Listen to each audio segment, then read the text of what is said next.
नांदेड शहरातील शाहूनगर परिसरामध्ये विद्यार्थ्यांसाठी अत्याधुनिक सुविधा, सुसज्ज अभ्यासिका आणि सुरक्षित निवास व्यवस्था उपलब्ध करून देणाऱ्या यशस्वी आणि लक्ष्मीनारायण हॉस्टेलचं उद्घाटन उत्साहपूर्ण वातावरणात पार पडलंय। या हॉस्टेलचं लोकार्पण खासदार प्राध्यापक रवींद्र चव्हाण यांच्या हस्ते करण्यात आलंय। कार्यक्रमाला डॉक्टर मृणालताई खदगावकर, दिलीप बेटमोगरेकर, आनंदरावजी चव्हाण, रवी खादगावकर, अंकुशजी देसाई देवगावकर, डॉक्टर आनंद हाळीकर, डॉक्टर कुंतीताई हाळीकर, हरिभक्त परायण, राम महाराज पांगरेकर, बंडू भोसले खदगावकर यांच्यासह अनेक मान्यवर उपस्थित होते। उद्घाटन प्रसंगी मान्यवरांनी विद्यार्थ्यांसाठी सुरक्षित, शिस्तबद्ध आणि अभ्यासपूर्ण वातावरण निर्माण करणारा हा उपक्रम कौतुकास्पद असल्याचं सांगितलंय। आधुनिक सुविधा आणि मध्यवर्ती ठिकाणामुळे विद्यार्थ्यांना याचा मोठा लाभ होणार असल्याचं मत यावेळी व्यक्त करण्यात आलंय। कार्यक्रमाचं आयोजन यशस्वी आणि लक्ष्मीनारायण हॉस्टेलचे संचालक नारायण वडजे उंद्रीकर, शिवराम चिंतावार सर, मारुती वडजे उंद्रीकर आणि आकाश वडजे उंद्रीकर यांनी केलाय। उपस्थित मान्यवरांचे स्वागत आणि आभारही यावेळी मानण्यात आलेत। जनतेचा आवाज 24 न्यूज, नांदेड।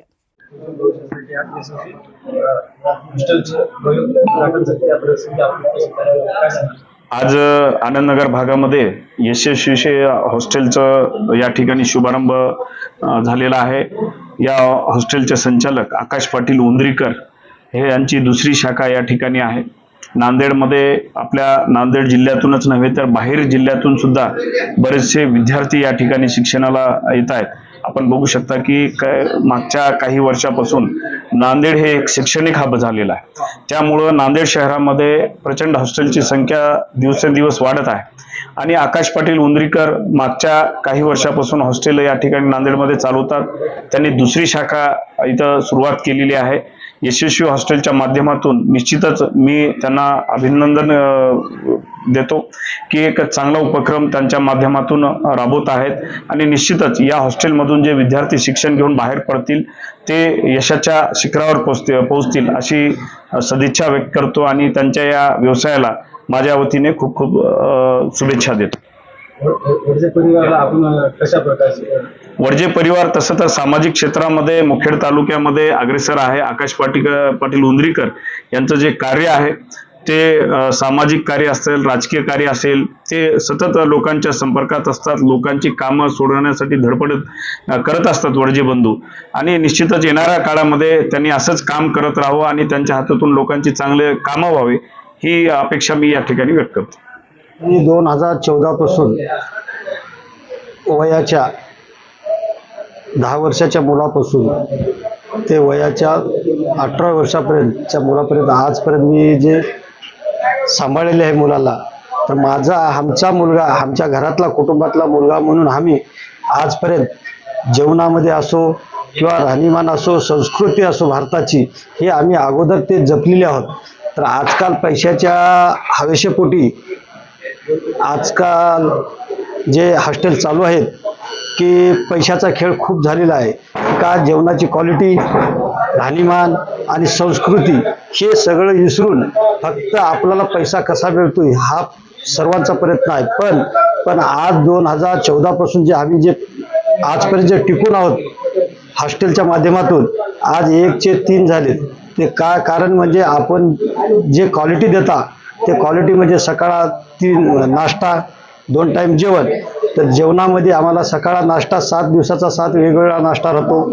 त्यानंतर जे जेवण आहे जेवणामध्ये 7 दिवसाचे 7 वेगवेगळ्या भाज्या, सकाळ संध्याकाळ वेगवेगळ्या भाज्या आणि 1 चपाती आणि भात कंपल्सरी असे राहते। त्याच्यानंतर बी आम्ही जे आरोग्यासाठी जे लागणारे हे जे आहे ते आम्ही सुद्धा त्याला लक्ष देऊन आम्ही त्याच्याकडे हे करतो। कॉट वाईज आणि मुलांच्या ह्याच्यावर त्या पद्धतीने फीस आहे। जेवण्याची आणि राहण्याची एकाच फीस आहे? हो, जेवण्याची आणि राहण्याची एकातच फी। 3 हप्त्यामध्ये किंवा 2 हप्त्यात घेतात। खासदार रवींद्र चव्हाण साहेब आपल्या हॉस्टेलला उपस्थित होती, त्यांच्यासोबत विविध मान्यवरांची उपस्थित, त्यानंतर आपण काय सांगितलं? आमच्या शब्दाला मान देऊन सामाजिक आणि राजकीय क्षेत्रामध्ये आम्ही सदैव वयाच्या 18 वर्षापासून मी समाजकार्य करतो। समाजकार्यामध्ये मी अग्रेसर फक्त राजकीय सोडून मी फक्त संघटनेमध्ये काम केलो आणि प्रत्येक संघटनेमध्ये मी 4-5 संघटनेचा आजपर्यंत जिल्हा अध्यक्ष राहिलेले आहे. पण या माध्यमातून मी एका आमच्या शब्दाला मान देऊन सर्व मान्यवर तालुक्यातले जिल्ह्यातले आपल्या आलेले आहेत. आणि खासदार साहेब मिलनताई आणि रवी पाटील खतगावकर आणि दिलीप पाटील खतगावकर आणि ह्याचे महाराज कोणते पांगरेकर महाराज, आज सर्वांची उपस्थिती लाभलेली आहे. हॉस्टेलची दुसरी शाखा आहे. आपण एक छोट्याशा गावामधून नांदेडमध्ये विद्यार्थ्याच्या भविष्यासाठी एवढं मोठी आपलं उच्च शिक्षण घेता आणि आपण काय सांगतो? मी 2000 ज्यावेळेस 14ला मी सुरुवात केली त्यावेळेस अशी परिस्थिती होती की पालकाची आणि विद्यार्थ्याची आणि आमची हे ताळमेळ नव्हतीच, की काय विश्वासच नव्हता की या माध्यमातून की बाबा हे कसं होते, आपला मुलगा इथं ठेवून आल्यानंतर भविष्यात कसं होते. पण आजपर्यंत माझ्यापासून जाणारे मुलं कमीत या 10 वर्षाच्या ह्याच्यामध्ये कमीत कमी 25 ते 30 पोरं लागलेले आहेत चांगल्या पदावर.